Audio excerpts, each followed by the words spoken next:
It is my indeed pleasure and honor to be here with such great eminent personalities who had just come in and spoke about such great and wonderful things that they are doing.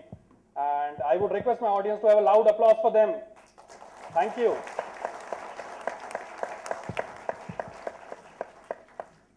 And a loud applause for our magician and our rain lady, please.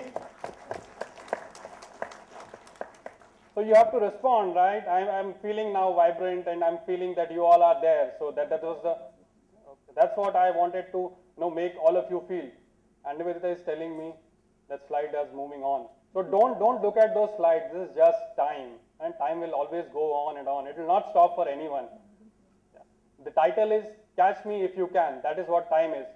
So to begin my story, we all have such childhood memories. We play, we fondle with our parents, and then slowly we become adults. Okay, we become adults, and we start looking out at our peers and start enjoying life with them. So parents take a backstage.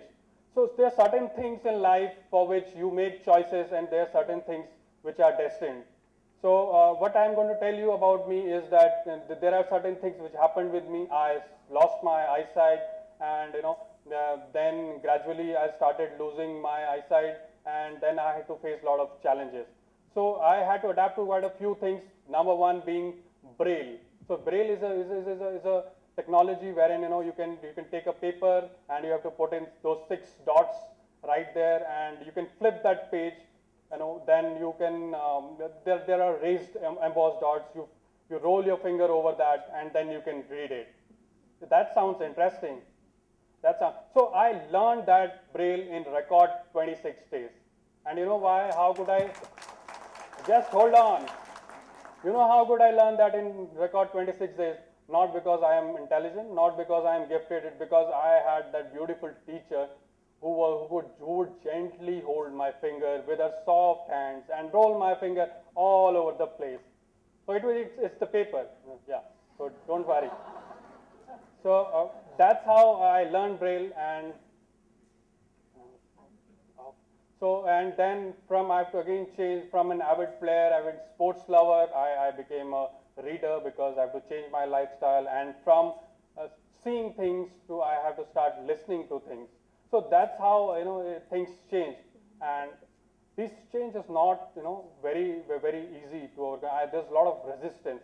So a quick question for all of you: how many of you have ever fed on a liquid diet? I'm not talking about your infancy with 0 to 6 months. Yeah. Any quick answers? And please shout yes. Yeah. Sorry? Okay. One more? No. Okay. So I survived on a milk diet for 2 years, back to back, consecutive 2 years, just because not that I wanted to attain nirvana or I wanted to fight for some Lokpal bill, just that I was trying to resist that change, trying not to accept the fact that I am losing my eyesight. So again, moving on, then I had to hold a white cane, walk with that white cane. So it's a stick used to walk. So it took me 4 years, imagine friends, 4 years just to understand that this is my life. I have to hold it and walk with it. Okay, so moving on then, but taking all these things, one side, I was very clear since the beginning that I have to do things differently. I have to do things which are different. I have to do things which no one has done. So that's why it reminded me of the Alice and the Wonderland story, that you always begin with the end in mind. You should be clear about where you want to go. Then whatever way you take, that's absolutely fine. So that's what I decided, that I have to do things differently, and for that, may what come, I will adopt different ways to take up a lot of challenges in life, and those challenges which would change, which would question the status quo, and those things that would help me traverse, that would help me explore the unexplored territories. So taking that challenge further, I am a very avid mountaineer. I go for mountaineering every year on an expedition. So the most interesting being one, I had gone once for an HMI, Himalayan Mountaineering Institute trip that was for consecutive 3 weeks, and went up till the height of 16,500 feet, wherein it's all, there's no flora fauna, it's all snow there. So that's what life is. I enjoy doing all those things.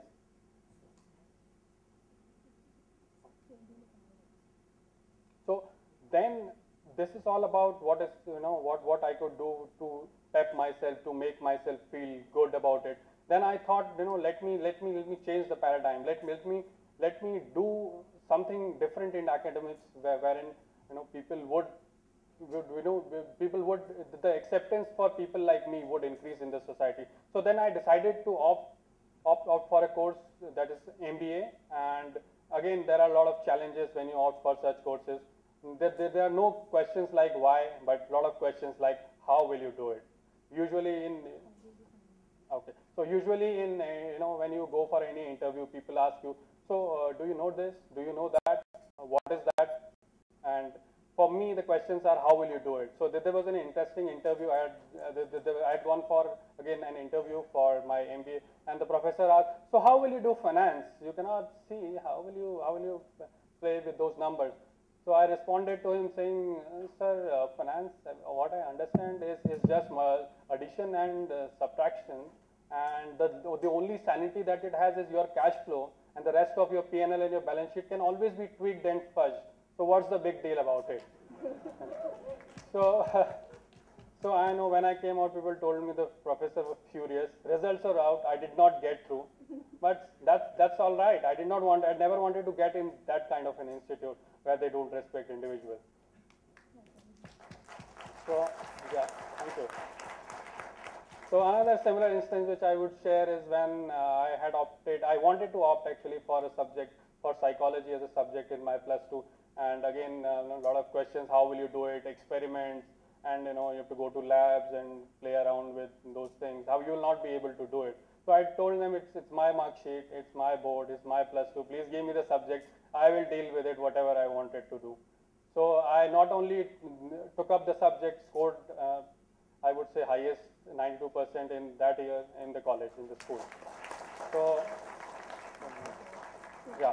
So it's not that life is full of all success stories. I also had my share of failures, and I would say my dog Snoopy. So we had a very big dream of bringing a pet dog for me, and he would serve as a guide dog.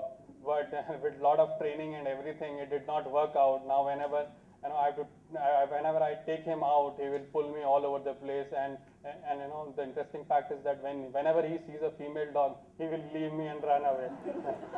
So then I have to wait for my wife or somebody else to escort me back home. So life is, it's like that, even your pet will not wait for you if it comes to women.